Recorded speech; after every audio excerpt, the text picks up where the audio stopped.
स्वागत है फ्रेंड्स आपका अपने YouTube चैनल मैथ्स का अड्डा उज्जवल गुप्ता में। कैसे हो आप सब? आज होली थी, अच्छी बीती। आई होप सो सबकी होली अच्छी ही बीती होगी। तो फ्रेंड्स आज मैं एक आपके लिए क्वेश्चन लेकर आया हूँ। बोल रहे हो सर कितना पागल हो रखे हैं क्वेश्चनों के लिए, या फिर कितना ज्यादा जो है समय निकाल रहे, होली के दिन भी नहीं छोड़ रहे हैं, वीडियो अपलोड करने में जुटे हुए हैं। तो ऐसा नहीं है, कम टाइम मिल पाता है। आज टाइम था तो मैंने वीडियो शूट करने की सोची, इसलिए मैं आज वीडियो शूट कर रहा हूँ। तो आज मैं आपके लिए एक नया क्वेश्चन ढूंढ के लाया हूँ डेफिनेट इंटीग्रेशन की सीरीज में। ये क्वेश्चन जो है आपसे आस्क किया गया है, ये आपका एनसीईआरटी का भी प्रॉब्लम है, सीबीएसई 2014 में भी पूछा गया, आईआईटी वालों ने भी आपसे पूछ रखा है 1986 में, और यूपी बोर्ड वालों ने भी पूछ रखा है आपसे 2012 में। तो आपके पास क्वेश्चन है कि आपको प्रूफ करना है 0 टू इंटीग्रल अगर π/2 हो x sin x cos x over cos की पावर 4x प्लस sin की power 4x dx is equal to, आपको प्रूफ करना है pi square over 16, pi square over 16। तो ये क्वेश्चन इंपॉर्टेंट है काफी। आप इसको जो है किसी भी अगर जो है क्लास 12 के बाद के आप कंपटीशन एग्जाम देते हैं जिसमें कि जो है 12th लेवल की मैथ्स पूछी जाती है, तो वो इंपॉर्टेंट क्वेश्चन है। ये डिफरेंट जगह पर पूछा गया है। तो इसके सॉल्यूशन की तरफ चलते हैं, देखते हैं सॉल्यूशन। तो हम क्या करते हैं, सबसे पहले गिवन इंटीग्रल को i के इक्वल सपोज कर लेते हैं। ये हमारा डेफिनेट इंटीग्रेशन के क्वेश्चन को अप्रोच करने की एक तरीका है। तो हम लोग LHS लेते हैं और i इक्वल टू हमने सपोज कर लिया 0 to π/2 x sin x cos x over cos की पावर 4x प्लस sin की पावर 4x dx। फ्रेंड्स अगर आपको फॉन्ट छोटा लगता है तो आप कमेंट सेक्शन में कमेंट करके जरूर बताएं कि कमेंट फॉन्ट जो है मैं जो लिखता हूँ बोर्ड पर वो बराबर आता है। तो फ्रेंड्स डेफिनेट इंटीग्रेशन की सीरीज में अगर आपने हमारे लास्ट लेक्चर्स को देखा होगा तो वहां पर आपने पाया होगा कि मैंने आपको एक प्रॉपर्टी बता रखी है, सिंस कि अगर आपके पास एक लिमिट गिवन हो 0 टू a fx dx, तो वो इक्विवेलेंट हम लोग लिख सकते हैं 0 to a f of a minus x dx। तो इस प्रॉपर्टी का हम लोग यूज करेंगे और देखेंगे हमारे इस क्वेश्चन को ये कैसे आसान बनाता है। तो थोड़ी सी मैथ्स तो बोरिंग होती है, जिनको नहीं आती है, और जिनको आती है उनके लिए तो फिर कहना ही क्या है। तो आज मैं देखता हूँ इसकी यहाँ पर चौथी प्रॉपर्टी को, ये फोर्थ प्रॉपर्टी इसको मैं बोलता हूँ, और आपके में पता नहीं है पांचवी या छठी है, तो ये फोर्थ प्रॉपर्टी में बोल रहा हूँ। इसको मैं इसमें अप्लाई करूंगा और इसको फ्रेंड्स आप इक्वेशन 1 बना लो, इसको आप इक्वेशन 1 बना लो। तो इक्वेशन 1 में जब आप ये प्रॉपर्टी अप्लाई करोगे तो आपके पास यहाँ पर a की वैल्यू है π/2, यानी कि π/2 90 है। जहां जहां पर आपके पास x है वहां वहां पर आपको क्या कर लेना है, a माइनस एक्स, यानी a की वैल्यू क्या है π/2 है। तो i इक्वल टू क्या यहाँ पर बोल सकते हैं 0 to π/2 minus x into sine π/2 minus x into cos π/2 minus x dx upon cos की power 4 π/2 minus x plus sine की पावर 4 π/2 माइनस x। ये आपके पास फोर्थ प्रॉपर्टी अप्लाई करने के बाद आपका ये इक्वेशन कुछ इस तरीके से आया। अब यहाँ पर फ्रेंड्स देखो क्या होने वाला है कि आप जानते हो सिंस आपको पता है कि साइन π/2 माइनस x किसके इक्वल होता है, साइन π/2 माइनस x इक्वल होता है cos x के, and cos π/2 minus x equivalent होता है sin x के। तो आप ये दोनों रिजल्ट उठाकर यहाँ पर यूज कर लो, इसमें तो कोई चेंजेस आने वाले नहीं है आपके पास, तो उसको आप ऐसे ही लिख लो π/2 माइनस x, एंड आप इस पूरे की जगह पर लिखोगे cos x, एंड यहाँ पर आप लिखोगे sin x, और डिनोमिनेटर में आपके पास आएगा, डिनोमिनेटर में cos की पावर 4 π/2 माइनस x को हम लोग लिख सकते हैं sin की पावर 4x। जब आप इसको चेंज करोगे तो आपके पास यहाँ पर ये रिजल्ट्स मिलेंगे, क्योंकि आपको पता है cos π/2 माइनस x चेंज होता है sin x के साथ, and sin π/2 minus x change होता है cos x के साथ। इसलिए यहाँ पर हमने sin x लिख दिया और यहाँ पर हमने क्या लिख दिया बच्चों, cos x, और ये आपका ऑपरेटर आ गया dx। तो ये अगर आपने देख लिया कि ये रिजल्ट हमने यहाँ पर यूज करा है तो आपको समझ में आ गया होगा। अब ये जो टर्म है फ्रेंड्स, इसको मैं इक्वेशन 2 बोल दूंगा, इसको मैं इक्वेशन क्या बोल दूंगा, 2 बोल दूंगा। तो अब हम क्या करने वाले हैं, अब हम इक्वेशन 1 एंड इक्वेशन 2 को ऐड कर देंगे। क्या कर देंगे, इक्वेशन 1 एंड इक्वेशन 2 को हम ऐड करेंगे तो हम यहाँ पर लिखेंगे 1 + 2। तो आपने अगर लास्ट लेक्चर्स को देखा होगा तो after applying fourth property on the question we just make a new equation that is equation 2 and after that we just add the equation 1 and equation 2. So what we get, we add just LHS with LHS and RHS with RHS. So I plus I equal to 0 to pi by 2। आपने वहां पर क्या लिख रखा है, x sin x, यहां से मैं इसको हाफ कर ले रहा हूं, cos x dx over sine की पावर 4x प्लस कॉस की पावर 4x प्लस, फ्रेंड्स अगर आप दोनों के डिनोमिनेटर्स को देखो तो यहाँ पर cos की पावर 4x प्लस साइन की पावर 4x और यहाँ पर भी cos की पावर 4x प्लस साइन की पावर 4x है, यानी डिनोमिनेटर दोनों के क्या है, इक्वल है। यहाँ पर मेरे पास जगह की कमी है इसलिए मैं इस वाले टर्म को, पहले मैंने इस वाले टर्म को यहाँ लिख लिया, प्लस लगाकर इस वाले टर्म को मैं थोड़ा सा नीचे लिखूंगा यहाँ पर। तो ये आपका आ गया 0 to pi by 2 minus x। पहले आपने cos x लिखना था तो आपने cos x लिख लिया एंड यहाँ पर आपको ये आपका आ गया sin x dx over cos की पावर 4 प्लस sin की पावर 4। तो कंफ्यूज मत होना कि सर ने पहले या बाद में क्यों लिख दिया, आप चाहो तो sin को पहले लिख लो या cos को, दोनों ही प्लस में है तो कोई फर्क नहीं पड़ेगा। अब आप यहाँ पर देखो लिमिट दोनों की सेम है, लिमिट एक बार लिख लो, ऑपरेटर दोनों में सेम है तो ऑपरेटर भी एक ही बार लिख लो। i एंड i आपका हो जाएगा 2i और आपको यहां से मिलेगा इंटीग्रल 0 to pi by 2। पहले तो आप डिनोमिनेटर पूरा एक करो, डिनोमिनेटर आपने एक कर लिया, cos की पावर 4x प्लस sin की पावर 4x, डिनोमिनेटर में आपको, अब न्यूमरेटर आप एक साथ लिखो, x sin x cos x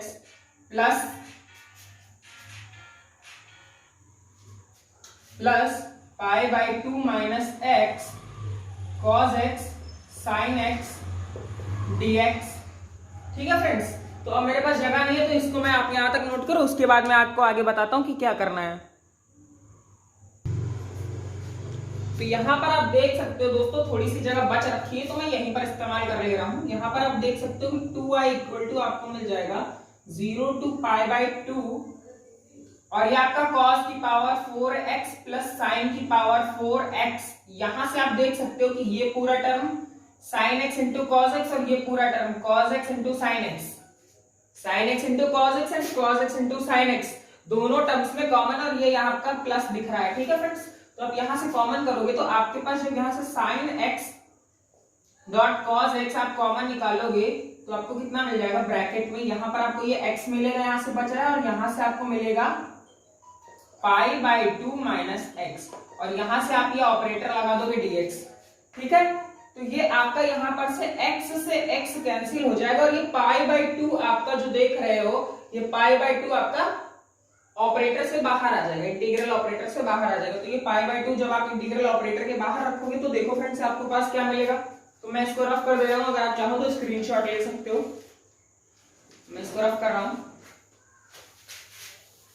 ये सेक्शन मैंने यहाँ पर रख कर दिया। ये क्वेश्चन मोस्ट इंपॉर्टेंट है, मोस्ट आस्क्ड क्वेश्चन है, तो आप अगर यहाँ पर क्वेश्चन देखते हो तो जरूर आप इसको सॉल्व करें दोबारा से, एक बार डेफिनेट इंटीग्रेशन के क्वेश्चनों को दोबारा से अप्रोच करने की जरूरत होती है खुद से।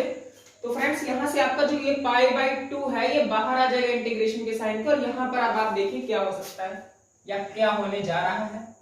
सर वो सारा बहुत अपने आप को पढ़ा रहे, तो बेटा अपने आप को नहीं, मैं आपके लिए वीडियो बनाता हूं, जैसे आप बोलोगे वैसे ही मैं कराऊंगा।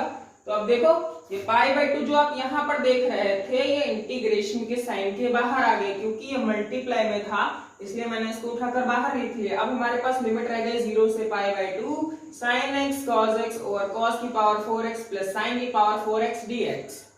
ये आ गया हमारा sin x dot cos x over cos की पावर 4x प्लस sin की पावर 4x। तो अब आप अगर अपने क्वेश्चन से कंपेयर करो यहाँ पर, तो एक x एलिमेंट एक्स्ट्रा हो रखा था यहाँ पर, वो यहाँ से क्या हो गया है, गायब हो गया है। और अब आप अपने क्वेश्चन को इजीली सॉल्व कर सकते हो। तो अगर आप इंडेफिनिट पढ़ के आए हो इंडेफिनिट इंटीग्रेशन में, तो जहां पर cos की पावर 4 एंड sin की पावर 4 होती थी, वहां पर आप क्या करते थे, सर जी कुछ ना कुछ याद आ रहा है हमको, कुछ डिवाइड करते थे, किस टर्म से डिवाइड करते थे? जितने ऑर्डर का कॉस वाला आपके पास होता था।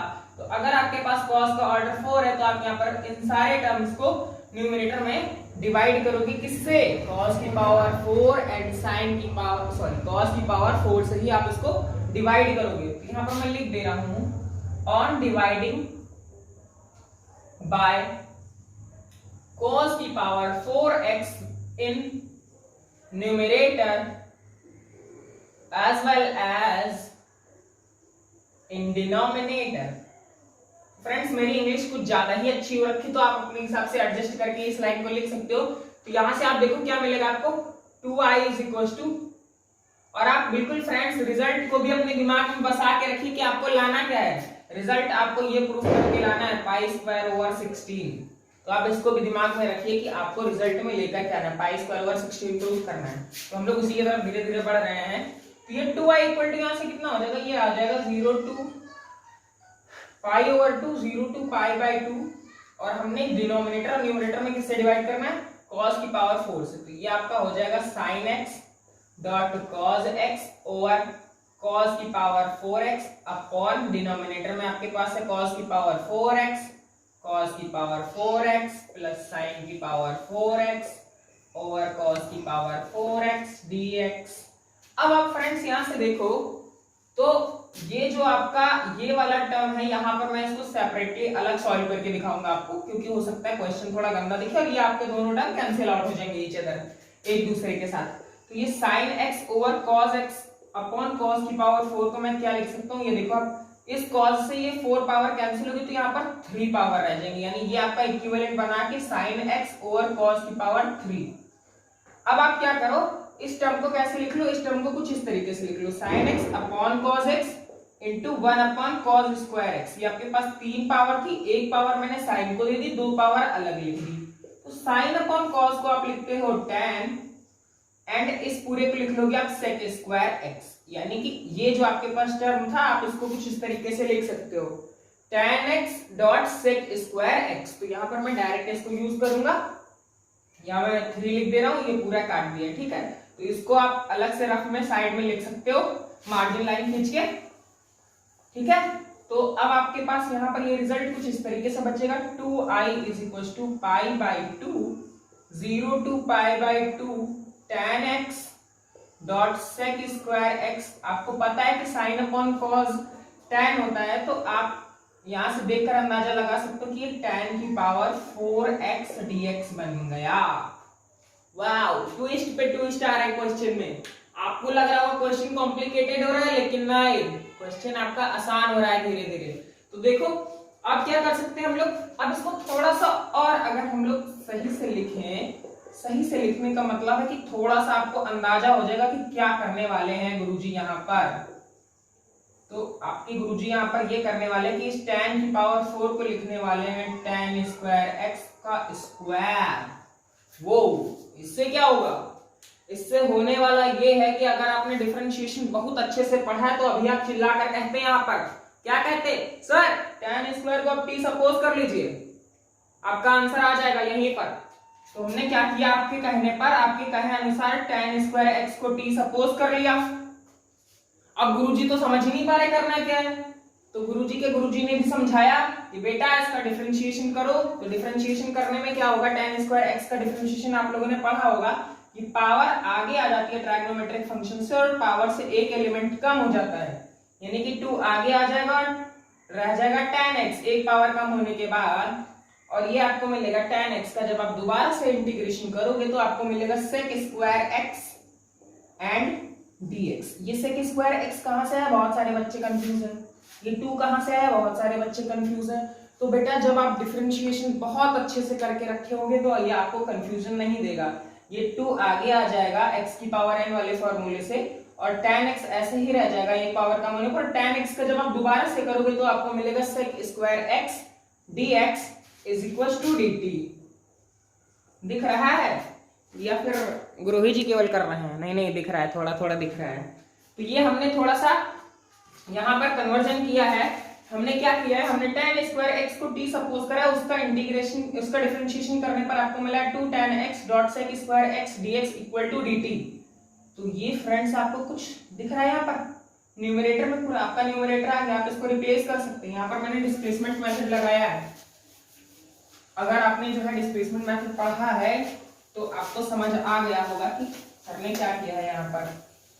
तो अब आप देखो फ्रेंड्स, ये क्या है, 2 tan x dot sec square x dx is equal to आपको कितना मिल गया, dt। अब आप लिमिट को चेंज कर लो। डेफिनेट इंटीग्रेशन में ये काम मुझे बहुत पसंद है कि हाँ, जब आप यहाँ पर जो है वेरिएबल चेंज करते हो आपको लिमिट चेंज करना होता है। लिमिट चेंज करने में बहुत मजा आता है मुझे, कुछ खास लगा हुआ लिमिट चेंज करने से। ये tan square x is equal to आपको t दे रखा है, लिमिट कुछ इस तरीके से दे रखी है। जब x इज इक्वल टू 0 होगा तो आप यहाँ पर जब पुट करोगे तो tan square 0 is equal to t मिलेगा, which means x is equal to 0 पर t आपको कितना देगा, 0। tan 0 की वैल्यू कितनी होती है, 0। when x is equal to pi by 2 tend करेगा तो आपको tan स्क्वायर पाई बाय 2 की वैल्यू क्या देगा, ये tan पाई बाय 2 की वैल्यू इंफिनिटी होती है, एंड इंफिनिटी का स्क्वायर भी इंफिनिटी ही होता है। So look at my friends, at x equal to 0 the limit is t equal to 0 and at x is equal to pi by 2 the limit becomes infinity. Now what next? नया चेहरा क्या होगा इस integral का? तो नया चेहरा इस इंटीग्रल का क्या होने वाला है, आपको मिलेगा यहां से 2i equal to pi by 2। और अच्छा, यहां पर मैं आपको एक चीज बता दूं कि इसको मैं कुछ और लिखूं, क्योंकि हमें इस 2 की जरूरत नहीं है, हमारे पास केवल इतने मटेरियल को चेंज करना है। तो हमें इस 2 को डिनोमिनेटर में मैं भेज दूंगा तो वो बन जाएगा आपके पास tan x dot sec square x dx is equal to dt over 2। उसका भी आप यहाँ पर यूज करोगे तो देखो फ्रेंड्स, इस पूरे की जगह पर आपने क्या लिख देना है, dt ओवर 2। इस पूरे की जगह पर आपको लिख देना है t, और जहां पर 0 है वहां पर 0, एंड जहां पर पाई बाय 2 है वहां पर इंफिनिटी। तो आपका इंफिनिटी आ गया है। और इस पूरे की जगह पर आपको dt ओवर 2 रखना है, तो ये आपका आ गया dt over 2 into 1/1 plus T square, क्योंकि आपने क्या किया है, tan स्क्वायर को t माना है। जैसे ही आप इस tan स्क्वायर की जगह पर ये t रखोगे तो आपका t स्क्वायर बन जाएगा। अब ये 2 आप बाहर मल्टीप्लाई करा लो तो 2y इक्वल टू आपका हो जाएगा pi over 4 0 to infinity dt over 1 plus T square. अरे वाह सर जी, हो गया। अब आप ना बताइए, अब तो आप कहोगे ही कि ना बताइए, क्यों? क्योंकि आपको पता है dt over 1 plus T square is equal to क्या आ जाएगा, क्या, tan इनवर्स t। बिल्कुल सही। तो 2i इज इक्वल टू क्या आएगा, पाई ओवर 4 0 टू इंफिनिटी। नहीं लिखने की जरूरत है। अब आप क्या लिखोगे, tan inverse t 0 to infinity. कुछ रिमाइंड है क्या रिजल्ट आने वाला था, रिजल्ट आने वाला था पाई स्क्वायर ओवर 16। अभी देखो आएगा, रिवीजन करने से आएगा, ये सब ऐसा नहीं आएगा। तो ये tan inverse t, tan inverse, और t की जगह पर पहले अपर लिमिट माइनस लगा के लोअर लिमिट, क्या समझे, 2i equal to pi by 4 tan inverse infinity की value, tan inverse infinity value होती है tan पाई बाय 2 की, एंड tan 0 0 होता है आपका। तो यहां से आपको पाई बाय 2 मिलेगा, तो 2i equal to pi by 4 multiplied by pi by 2, तो 2 4 जा 8, और पाई को आप मल्टीप्लाई करोगे तो 2i इक्वल टू मिलेगा आपको पाई स्क्वायर ओवर 8। और ये 2 जब आप इधर लेकर आओगे, इतनी सी जगह में मैं लिख रहा हूं, ये जब 2 आप इधर लेकर आओगे तो i इक्वल टू मिलेगा आपका पाई square over 16। This is the final result. कैसे आया, जब आप इन क्वेश्चनों की प्रैक्टिस करोगे एंड एंड तक पहुंचने के लिए आपको डेफिनेट इंटीग्रेशन को सॉल्व करने के लिए आना चाहिए पूरा डिफरेंशिएशन एंड पूरा अनिश्चित समाकलन। निश्चित समाकलन के पहले की चीज, इंग्लिश मीडियम वाले बच्चों के लिए आपको आना चाहिए पूरा का पूरा डिफरेंशिएशन एंड पूरा का पूरा नॉर्मल इंडेफिनिट इंटीग्रेशन। तो ये आपका क्वेश्चन था, आपका क्वेश्चन i इक्वल टू था और आपका आंसर भी i इक्वल टू आ गया है, यही आपका रिजल्ट था। तो एक जो है आपका सुपर 30 में डायलॉग है, उसको भी जरा मैं इंक्लूड करना चाहूंगा यहाँ पर। क्या हुआ, डर गए? डरने का जरूरत नहीं है, प्रैक्टिस करिए। हैप्पी होली।